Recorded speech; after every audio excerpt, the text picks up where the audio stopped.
Understanding, I beg your pardon, a guide for English learners. Hello, and welcome to today's English language learning video. Today, we're going to dive into a very interesting and commonly used English phrase, I beg your pardon. This phrase can be a bit confusing for English learners, so we'll explore its meanings, uses, and some examples to help you understand how to use it effectively in your daily conversations. Let's get started. I beg your pardon is a phrase that can be used in several different contexts. Primarily, it serves as a polite way of asking someone to repeat what they said.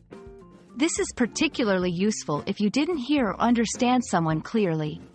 For example, if someone says something to you in a noisy room and you can't hear them, you might respond with, I beg your pardon. Additionally, I beg your pardon can be used as a way of expressing surprise or disbelief. In this context, it's similar to saying, excuse me, or what did you just say? This usage often implies that you're surprised or somewhat offended by what the other person said.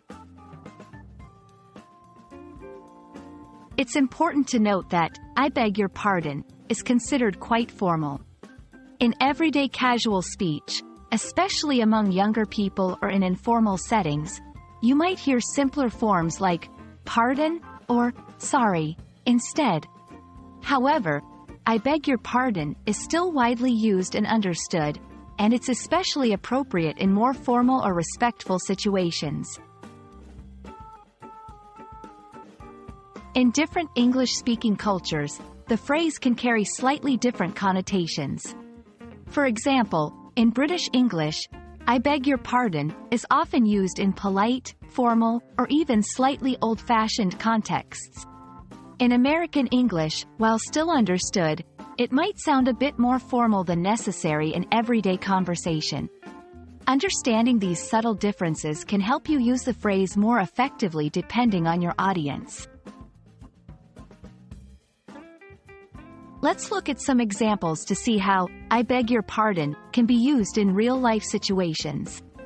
1. Asking for repetition, I beg your pardon, could you please repeat that? 2. Expressing surprise, I beg your pardon, did you really just say you're moving to Australia?